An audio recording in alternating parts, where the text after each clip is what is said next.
and the author of the prime textbook in that subject. And given COVID, we thought it would be interesting for us all to learn a bit more about the immune system, which is our primary defense against COVID. So at this point, I'd like to hand over to Dick and welcome Dick to the Ithaca City Club. And we look very much forward to your presentation. Well, thank you very much, Peter. I've been looking forward to getting together with your club and talking about immunology. Dr. Goldsby, if I could interrupt for just a second. Yes. If we could have people please mute their audio. I'm going to mute everybody. Oh, okay, then you'll need to unmute, Dick. Okay. Go for it. Done. Okay. Peter asked me to come and talk about the human immune system. And Peter, I want to be a little more ambitious than that. Instead of talking about the human immune system, I think I want to talk about immune systems in general and immunity in general. And of course, I will focus a lot on our favorite immune system, the human one, from time to time. I've been away from teaching for a while, but I can't resist starting things off with a test question. So Ken, if I can manage to share my screen, you worked with me very hard this morning to show me how to do this. And so let's see if it actually works. Okay.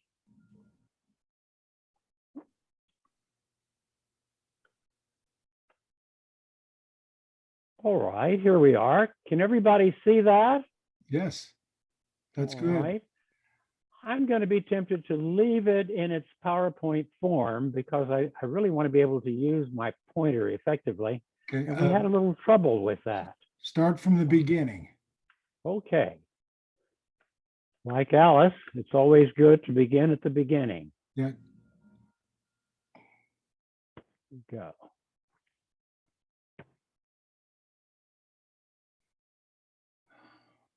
I think you minimized your screen size. Right. Can you see it now? Okay, now click on display settings. The top. Up top.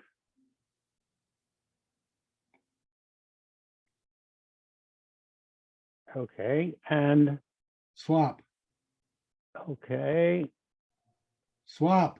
The upper one. All right. Well, here we are. Ken, let's go ahead with that and see how this works. Okay, The, there you go. You got it. Yep. Okay. Everybody can see that? Yes. Perfect. You should see a man obscured by a very large lobster and some other forms of biology that ought to be fairly familiar to all of you, with the exception of one, that thing that looks like some dried, maybe spoiled grapes there in the middle of the bottom row. That's some kind of bacterial strain.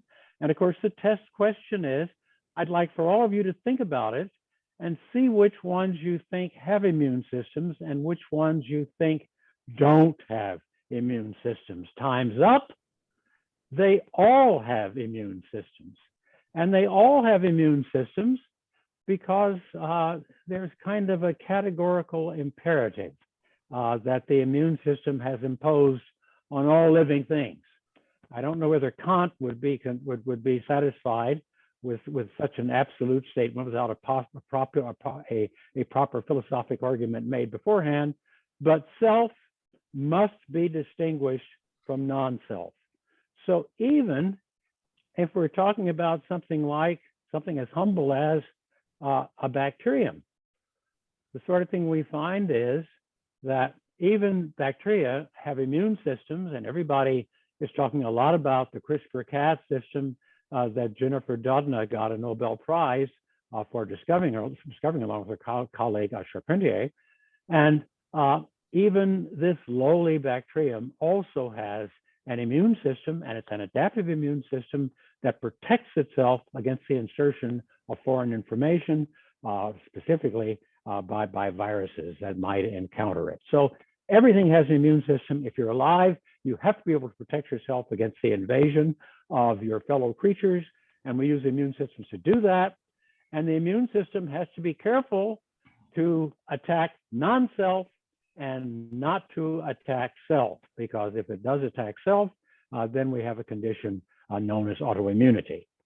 And if you really want to think about immunology, it all boils down to understanding how systems make the distinction between self and non-self and manage to mount a variety of attacks against non-self, while at the same time spoiling attempts of the immune system to attack itself.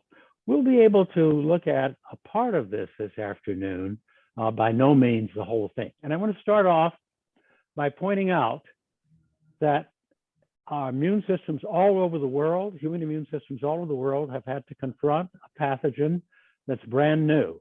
This is a fancy version of the SARS coronavirus derived by, in part, by this new technology of cryo-electron microscopy. And what you see is a particle here that has on its surface a number of spike-like projections. And these spike-like projections are what the virus uses to attach itself to host cells that it's going to infect, grow in, perhaps make the host sick, or even worse than just being sick, produce an enormous number of progeny viruses that will get out through nasal passages, enter the atmosphere, be picked up by some other subject wandering by, and infect their nasal and lung passage cells also. The virus's goal being to make more of itself. The major modes by which the immune system attacks this virus and protects the host against this virus, two ways. One, the immune system seeks to make antibodies that will block these spike proteins that the virus uses to attach itself to our cells.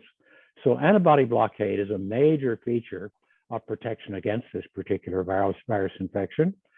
And another mode of protection that you may not be quite as familiar with is the body has another trick up its sleeve. It has a group of cells known as T cells that is capable of mounting attack against cells that have already been infected, so that those cells get killed and don't act as factories for producing still more. If we talk about the circulatory system, if we talk about the nervous system, we have a pretty good idea where those systems are located in the body. If we want to talk about the immune system, question comes up, where is the immune system?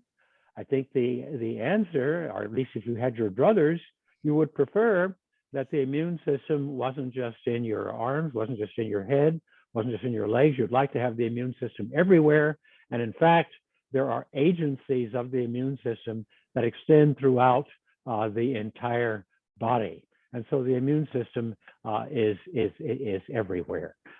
Some part of the immune system reaches into essentially every part of the body so that pathogens can be sensed and methods of defending against those pathogens can be brought to those areas of infection. If you are studying immunology, what you find is that everything boils down to the behavior of cells, the interactions of cells, and the products produced by those cells. There are an enormous number of cells that are involved in the immune system, but we're not going to talk about all those today. We're going to center on just a very few of those, as it turns out. We're going to talk about the actions of B cells, which are over here in the right-hand corner of your slide. And these B cells are involved ultimately in the production of antibodies. And we're going to talk about something you haven't heard so much about during this pandemic. We're going to talk about some of the essential actions of T cells, namely helper T cells and cytotoxic T cells. Now, let's just center in on each of these major actors that are going to be involved in the immune response against this virus infections by SARS and also by any number of other infections that we have to throw off. You've been hearing a lot about B cells, but let me tell you first just a couple of things about T cells. There are many kinds of T cells. The two major types we're concerned with are going to be T helper cells and killer T cells or cytotoxic T cells. You're more familiar with T helper cells than you think you are because all of us were around when we had the AIDS epidemic. And if you remember the AIDS virus, this was a virus that specialized in attacking something called CD4 or helper T cells. It attacked those helper T cells because helper T cells are master controllers of the immune system. They produce all kinds of enabling signals that control the ability of B cells and T cells to mount immune responses. And so this virus, the AIDS virus, was a virus that disabled the individual's immune system by knocking out its contingent of helper T cells and hence cutting out all the executive functions, if you will, of the immune system. And helper T cells play also an extremely important role in orchestrating immune responses against a virus infection such as SARS also. Another type of T cell is a T cell known as the cytotoxic T cell. Cytotoxic T cells can detect the fact that cells are harboring something that's non-self, something non-self is growing inside a cell. They can detect that and they can kill the cell. We're all familiar, if the part of the immune system everybody knows about, you can stop people on the streets and you can ask them about antibodies, and everybody at least has heard of antibodies. And what antibodies are very good at doing, once B cell lineage cells have produced antibodies, these antibodies appear in the bloodstream. If they recognize a foreign invader, they attach to that foreign invader, they arrange its removal from the system, and they prevent those foreign invaders from entering and infecting our cells. So they work on invaders outside the cell. However, if a virus or some other kind of pathogen like tuberculosis bacterium happens to attach to a cell and evade the antibody responses and get inside the cell, then the sort of thing that happens is antibodies can't touch them because antibodies can't get through that cell membrane and into the interior of the cell. Evolution has come to our rescue because we have evolved mechanisms of taking every single protein molecule that's in the cell and eventually degrading a portion of that kind of protein molecule, putting little pieces of it on carriers that move to the surface of the cell and display those little bits of those antigens to the outside environment. If it happens that we're displaying a piece of non-self outside our cells, and the T cell arm of the immune system has been trained to recognize that piece, that T cell arm of the immune system will recognize that display of that foreign antigen, and it will mount a response. If it's a cytotoxic T cell, it will kill the cell that's displaying that bit of foreign antigen. So you have B cells that are making antibodies. You have cytotoxic T cells that can kill cells that are infected with things like viruses, provided they see the antigen displayed on the cell surface and have been trained to make an immune response against it. And you have helper T cells that provide factors that enable cytotoxic T cells to develop and that also play a role in developing really good antibody responses by B cells. Now, if we look at what the immune system has to do in order to make antibodies that can recognize various pathogens, it's a really, really tough job. And in fact, it looks like a certified case for mission impossible. Let me just say a word or two about what puzzled immunologists for so many years about the capacity of the immune system. You can take, and don't get frightened by the organic chemistry here. We're not really going to do any organic chemistry. I'm just going to talk a little bit about it. You can take any one of these organic molecules I've displayed here on the screen. There are 4 different ones there, and they look a little bit like each other, but they're obviously different. If you take those and present them in an appropriate form to a rabbit is able to make an antibody that can specifically recognize the one that's called aminobenzene. A rabbit can make other antibodies that can specifically recognize this one that's called paraminobenzoic acid, and it can recognize each one of these, and it will make antibodies that can recognize a particular one of these chemicals, but won't recognize any of the others or other chemicals as well. It is highly specific. And so there was an immunologist many years ago, a guy named Carl Landsteiner, the guy who discovered blood groups, who also wondered just how many different antibodies can the body make and how many different molecules can it specifically recognize, discriminate, and react against as opposed to others. Now, there's no way to test every conceivable molecule against the immune system. Landsteiner was a very clever guy. That's why he won a Nobel Prize. And what he did was Landsteiner said, okay, I'm going to take a few signature chemicals from this family of chemical compounds. Then I'm going to get a totally different family of chemical compounds, and I'm going to try a number of different ones of those. I'm going to try a totally different family of compounds that are totally different, and I'm going to try different ones of those. He tried 12 different, very different chemical families, and he tried very different compounds in each of those. And no matter what he threw at the immune system could make an antibody that was specific for it. That's a very surprising result. And it was one the field wrestled with for about 50 years, almost as long as Peter and I have known each other. And Linus Pauling, who was probably the smartest chemist that's ever lived, he wasn't always right, but he always thought he was right and everybody else was wrong. And he said, you immunologists think that cells in your immune system selectively react with these particular antigens when you put them in. You immunologists are dumb enough to think that the body already has antibodies present that can recognize these. That's ridiculous. There's no way the body could have an infinite number of different antibodies hanging out. That's patently absurd.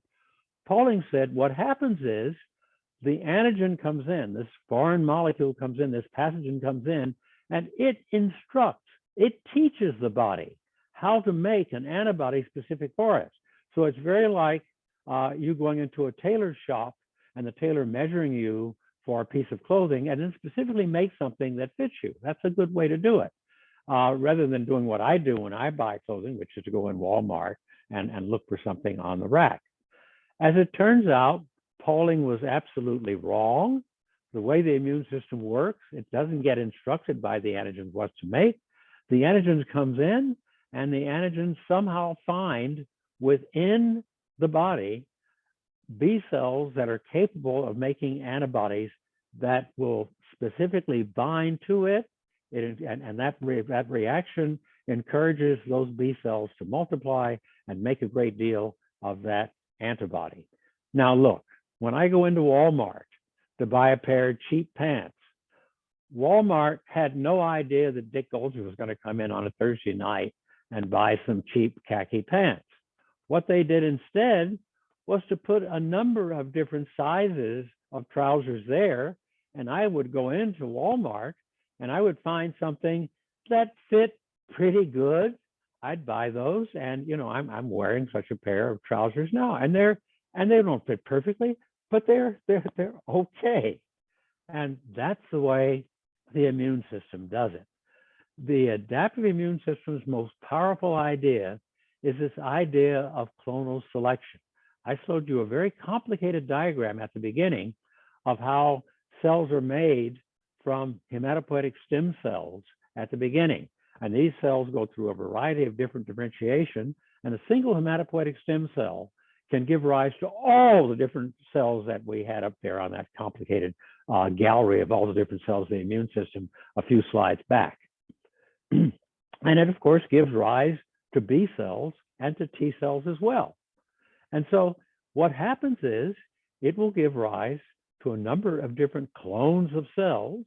And each one of these clones of cells has a slightly different antibody molecule on its surface. And the antibody molecules are, of course, the molecules that are capable of binding to the antigens. And what happens is an antigen enters the body, and just by chance, it happens to encounter one of these B cells that has an antibody that fits it pretty good.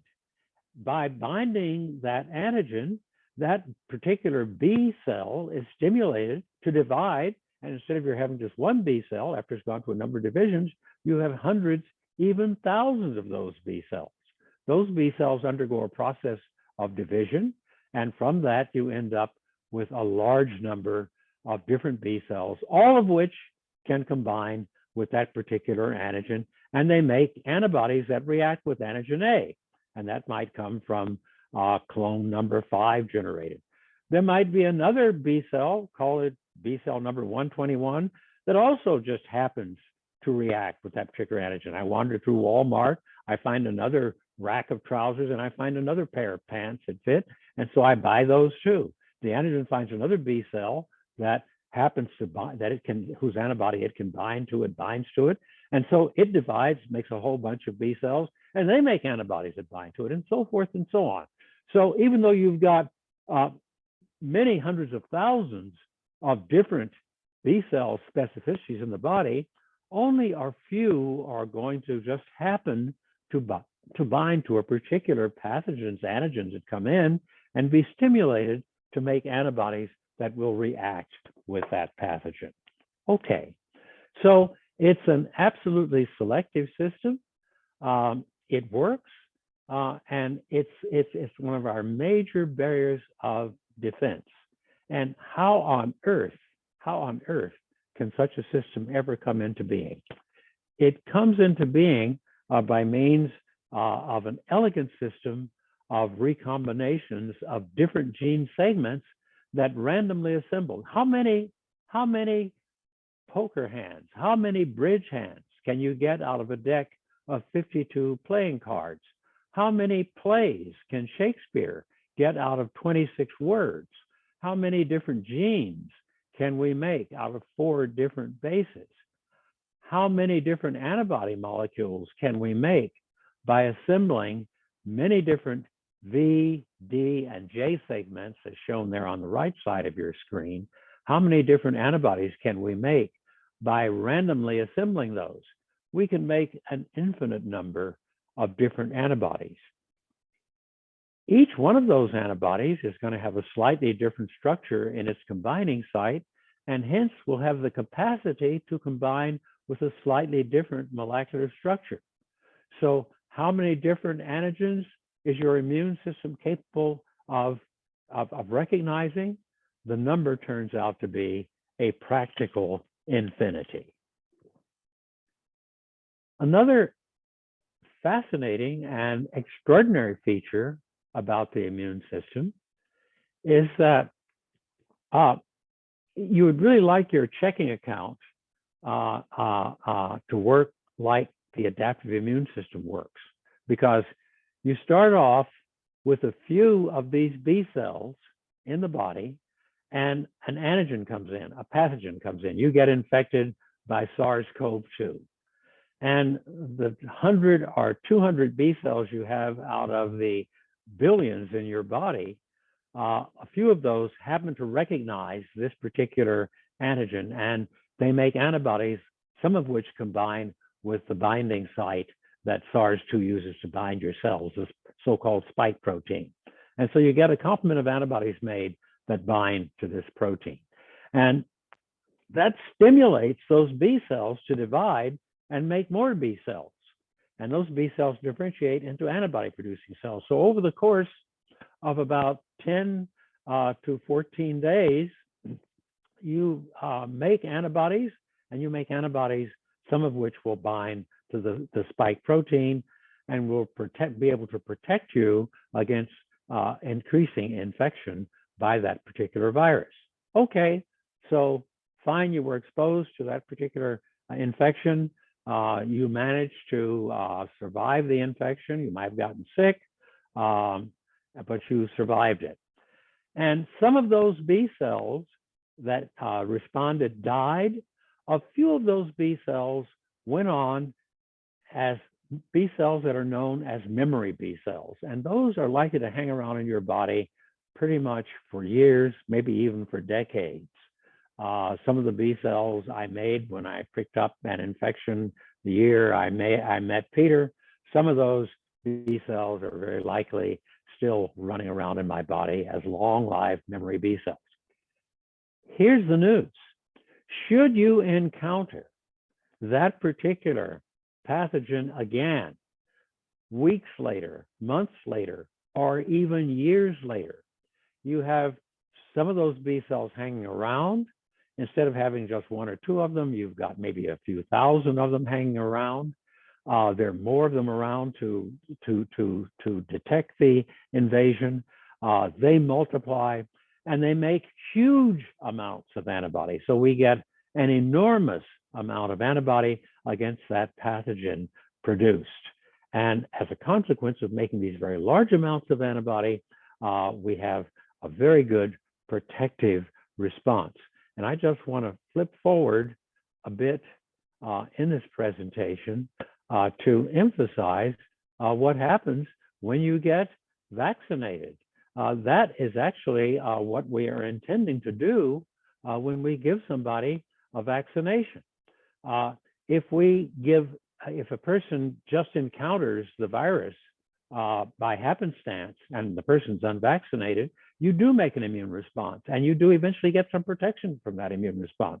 And it may be very important in helping you clear that infection. However, if you have been previously vaccinated, you have a store of memory B cells. The antigen encounters those memory B cells. You make a great deal of antibody, and that antibody that you made as a consequence of vaccination, some of that antibody is very likely hanging out in your body, and that tends to lower the amount of virus that grows initially, and also just the infection that you got is very likely to cause the production of even more antibody in your system. So if we look at the guy who came up with the idea of vaccination in the first place, what we're looking at is an English physician named Edward Jenner, who had an idea that maybe prior infection was something very much like the disease. Prior infection with something like that can protect you against the disease. And what Edward Jenner did, he was a man who had he had noticed that cowpox was a disfiguring virus, and it gives you pustules on your skin that look very much like the pustules you'll get with smallpox. Edward Jenner is working back here in the late 1700s and early 1800s, okay? And he noticed that milkmaids would get infected with some virus that they got from milking cows that put these pustules on their hands, but they didn't have these pustules on other parts of their bodies. But he noticed that smallpox, Edward Jenner was a physician, he noticed that smallpox tends to give you those pustules all over your body. Edward Jenner had a great familiarity and fondness for milkmaids, and hence he had this knowledge that enabled him to realize that milkmaids tended to get the infections only on their hands. And he made a leap of intuition that perhaps if you could treat patients with these pustules that you found caused by cowpox, that this might protect them from infections by smallpox. So Jenner did an experiment. He chose a young man, actually a boy, 8 years old, from his village. He was from what the English would have called the working classes. That's a term Peter taught me many years ago when I met him. He would have chosen someone from the working classes, and he did, Master Phipps.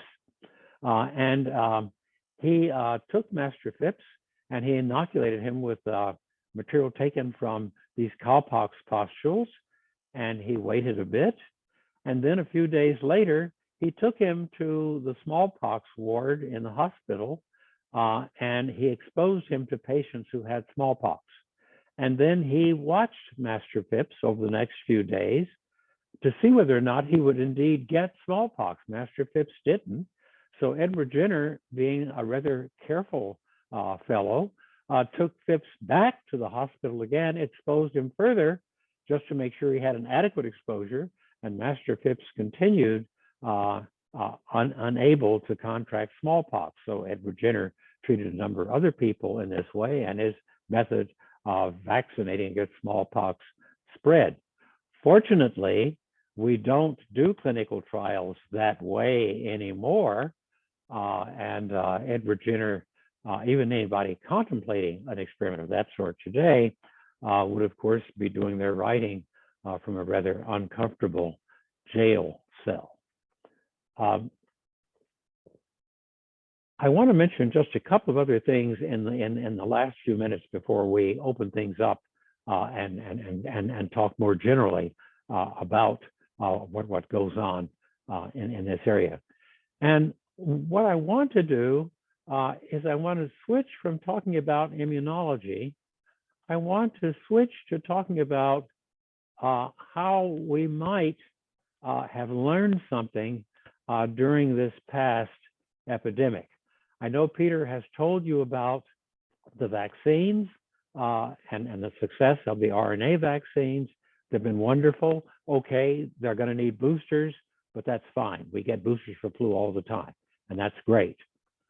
But what we should have learned, or what we should learn from this epidemic, is that it's possible to develop vaccines without being unethical the way Jenner was unethical, by making major investments, by getting vaccine manufacturers on board very early on in the game, and by running clinical trials, some of the phases overlapping so we can get them done much more rapidly, and perhaps by realizing that people are extremely greedy, and by playing to that greed rather than ignoring it, and making it very clear that individual developers who come up with vaccines that work are going to enjoy very large financial windfalls, and they will be secure in their enjoyment of that windfall.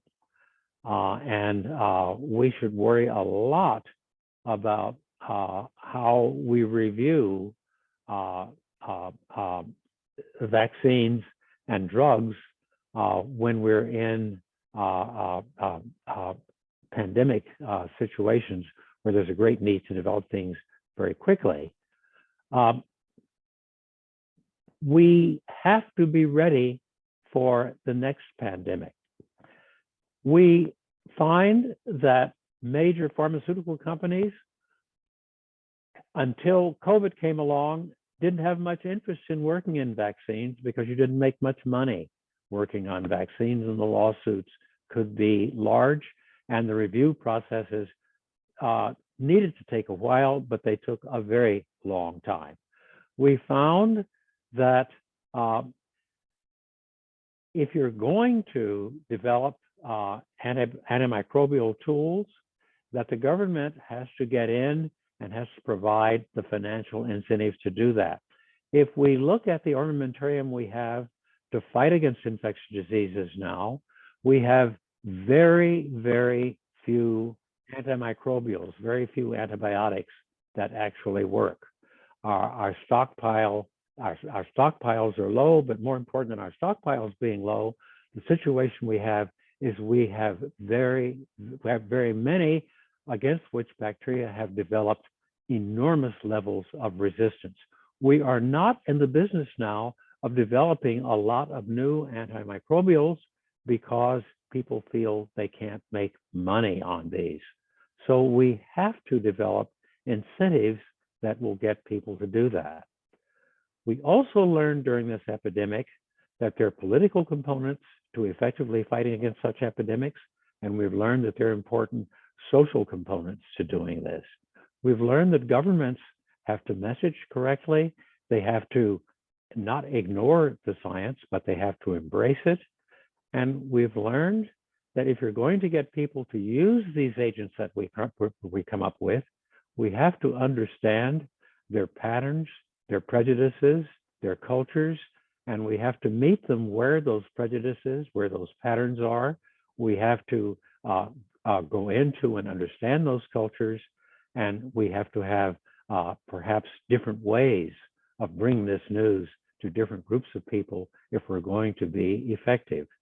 And we have to realize that the only effective means for diagnosing the nature of the pathogens with which we're afflicted, the only ways we have of creating effective agents for controlling these is going to be by the employment of science. Okay, that's gone a little longer than I had intended it to, but I think it's time now that we open things up and let's have some discussion.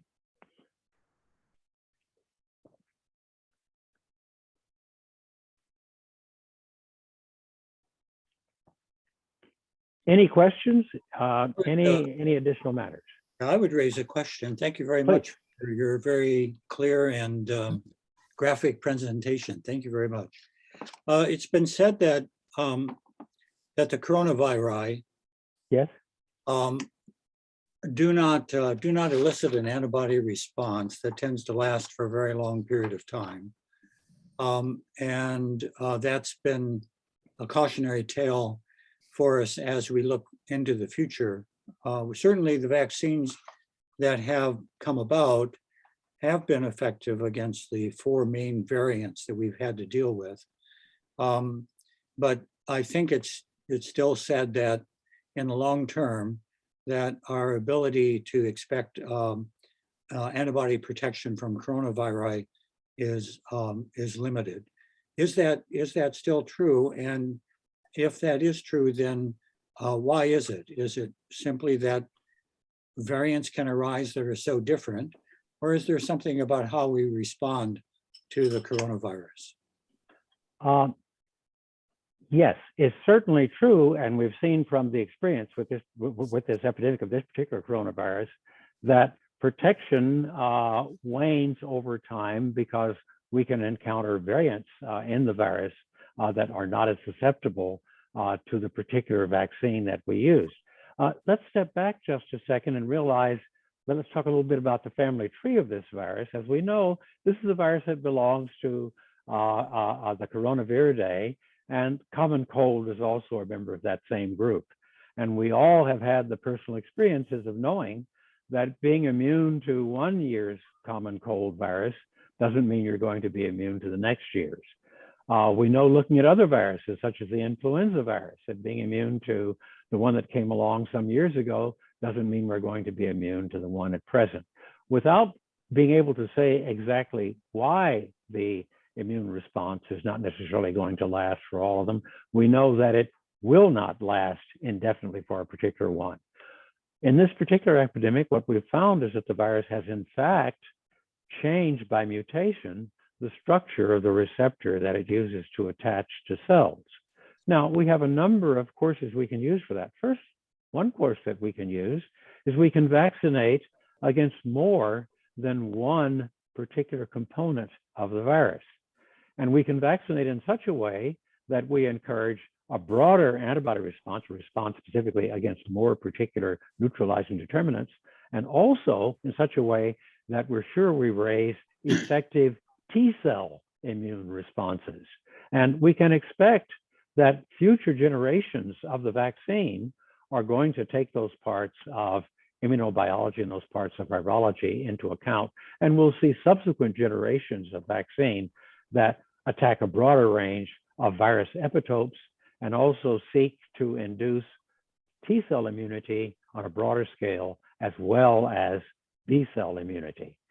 The other thing that I think we've been kind of lucky at while we're talking about variation is we're fortunate that SARS does not mutate, does not have the rate of genetic variation that influenza has.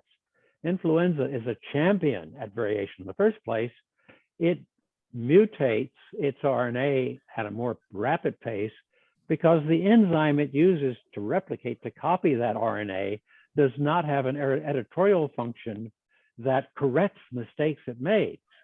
On the other hand, the coronavirus actually, when it makes a mistake in transcribing its RNA, it makes a big RNA. And so it has a lot of opportunities to make mistakes. And if it didn't correct those errors, just in the course of going through a few cycles of growth, it would make so many mistakes, it would essentially be incapable of replicating over a protracted period of time. So it actually corrects the majority of the mutations it makes.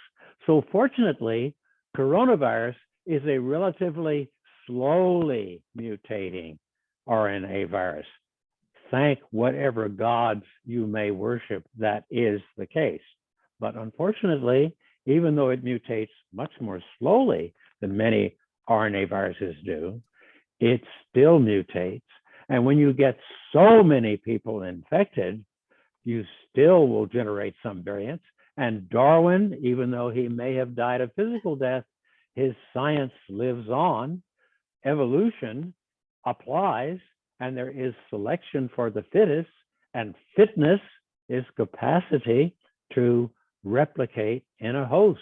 And if you can somehow vary your coat proteins in such a way that they elude, or they're not so well neutralized by the particular antibodies that the virus that the vaccine evoked, we're going to have more breakthrough cases in those situations.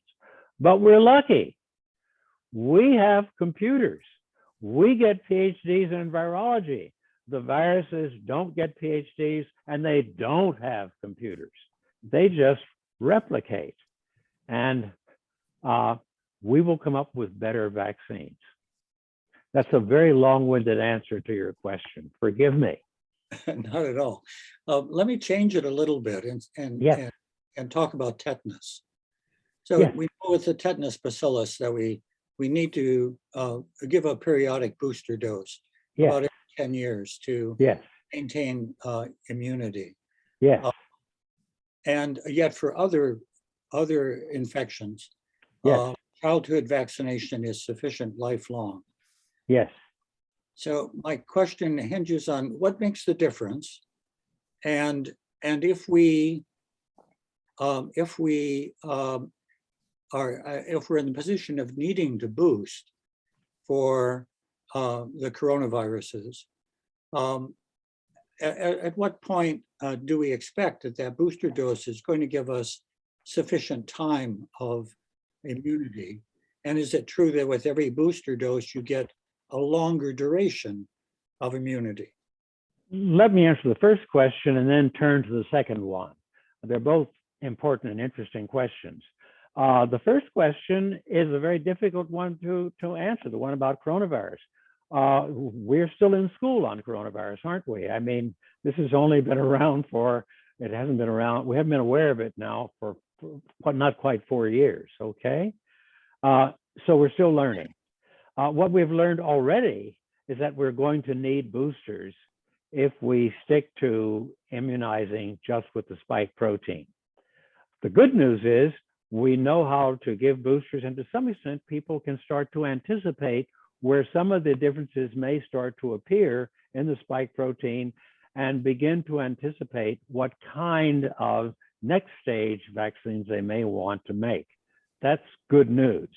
It's also good news that people are able to think about broadening the kind of vaccination that they may give in the future against this virus. But as for being able to predict at this point how long the immunizations are going to last, I'm afraid one just cannot say that. Okay. Now, the second question, and you use tetanus as the example. Fortunately, when we look at tetanus vaccination, we are not vaccinating against the bacterium, as it turns out. We're vaccinating against what makes us sick. And the thing that gives us lockjaw is that protein, the toxin.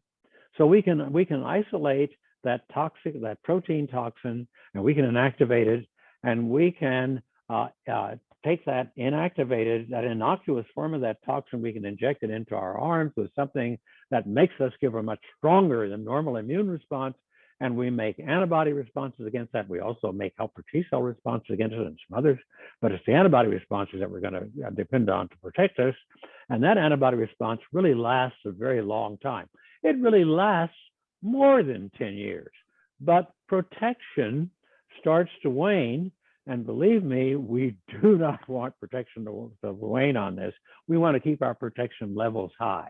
It's easy and cheap and safe to get boosters. So every 10 years or so, we get a booster. Smallpox is another vaccination that it essentially lasts a lifetime. And we don't really understand why. And that's an immunization where, sure, antibodies help the spread of the vaccine, but T-cell immunity is also very helpful in that one as well. That's a long-winded answer, and I apologize for that. Yeah, please. Thank you. Dick, could I ask a question about Please. myocarditis? Yes. The risk in young males from the second and third vaccination, or the second and then the booster vaccination for COVID. That's getting a fair amount of press. I hope there's some MDs in the audience who can tell us the real reasons why we get myocarditis. I believe that myocarditis coming as a consequence is a secondary effect, not a primary effect. And I believe that it may be a consequence of when we make certain immune responses, we can make very high levels of molecules known as cytokines that are agents that coordinate immune responses, and they can have untoward and unwanted side effects. We can also have, in some cases, some pathogens. I'm not saying this is the case in the instance of coronavirus. I hope somebody in the audience will give a knowledgeable answer to this question. But sometimes what we find is that either the components of the immune response itself or the agent against which we're responding, we get some immune responses that don't just react against the pathogen, but they also react against self as well. And as a consequence, we get some autoimmune responses that can come in. But these myocardial related effects could be for either of those. Is there a doctor in the house who can give a more definitive response to that question? Okay, let's hear from the docs on that one, please. Well, I would ask Ken, first of all, is this something new in the media that you're reading? Because in what my reading has been is that with the second and the booster doses of vaccine, that the myocarditis risk is not greater than it is with the first dose. Have you heard something different? And certainly what I have heard and read is that in general, the side effects and the risks are very, very small. Yes. And this is one of those vaccines that's been incredibly broadly tested in many different populations and found to be extraordinarily safe. So, if we're not worrying about COVID and we're worrying about side effects like myocarditis, we are in effect doing what my mother used to complain about with some of her friends. She would say, "You are gagging at a gnat and swallowing an elephant." Worry about something else, the stock market or something like that. Jim, you still read the New England Journal of Medicine. Are you aware of anything data on that?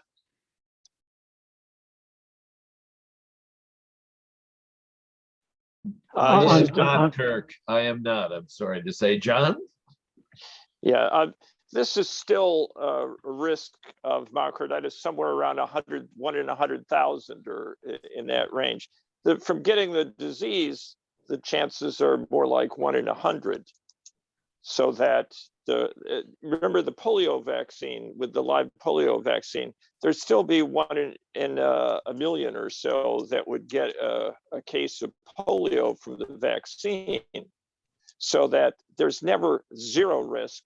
The relative risk is 1,000 or 10,000 or 100,000 times less, though, than getting the disease. An interesting number I heard, some of the side effects that people are worried about, your chances of getting struck by lightning are much better than they are being struck by those side effects. Yeah. Yeah, I don't remember seeing any clarity on the mechanism of creation of the myocarditis. I haven't noticed anything about that. Thank you. I think And it's the reports from Danish populations really stress the fact that risk benefit of vaccination is much in the camp of benefit, and that the risk of myocarditis after vaccination is extraordinarily low. Thank you. Just a comment on the history of resistance to vaccination. Dick showed a picture of Edward Jenner and smallpox. Once the news of that got out, cartoons appeared in various newspapers which showed people with cows' heads growing out of their body all over the place. And so resistance to vaccination and fear of vaccination is not exactly new, because Jenner was over 200 years ago. Yes. Great. And even then, it was founded on lively myth.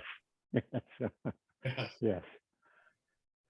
Okay. I would like to throw a question back at the audience. I struggled to be deliberately provocative at the end in saying that we want to encourage pharmaceutical companies to invest big in vaccines that we need and in antibiotics that we need to have developed and produced.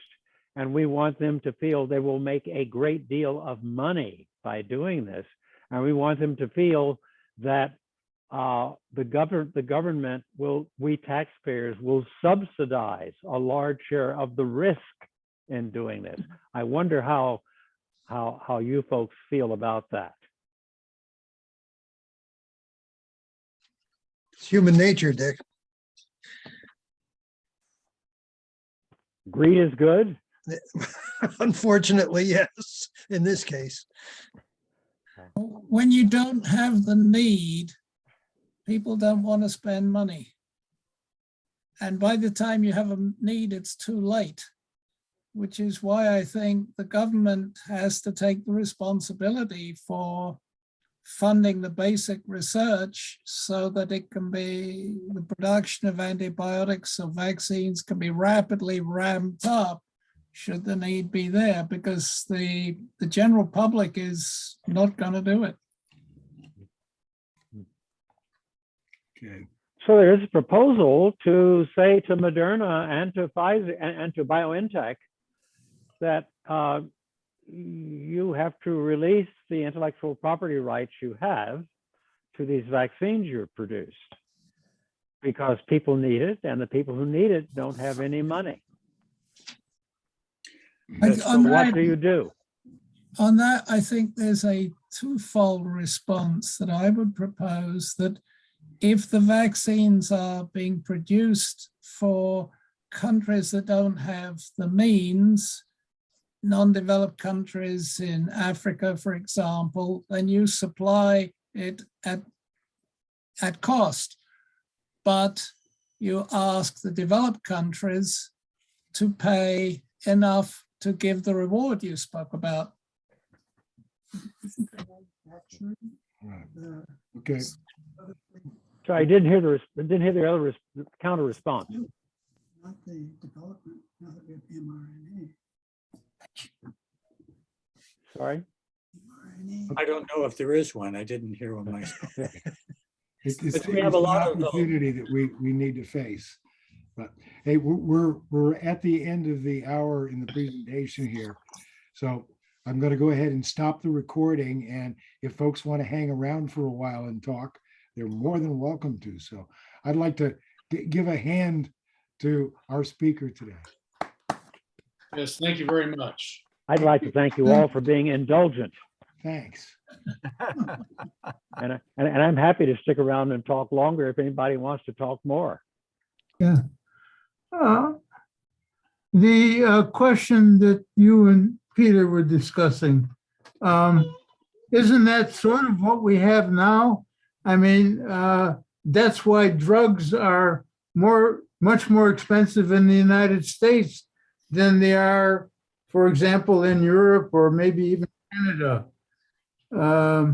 because they're trying to get their big profits from the rich country, the richest country.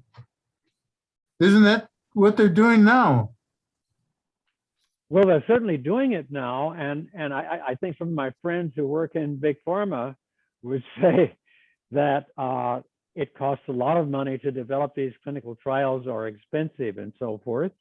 And some of my friends who are leftists, like I tend to be to some extent, would say, but pharmaceutical companies are probably spending more money on sleeping pills and tranquilizers and fertility pills than they are on antibiotics and things of that sort. And I would also say, some of my big pharma people would say, people in Norway have a lot of money and the Germans are not at all poor. So Yeah. it's hard to explain the difference in terms of income. It's a very different culture in terms of our culture being a far more entrepreneurial, winner take all one, and other cultures being perhaps more communitarian in some ways.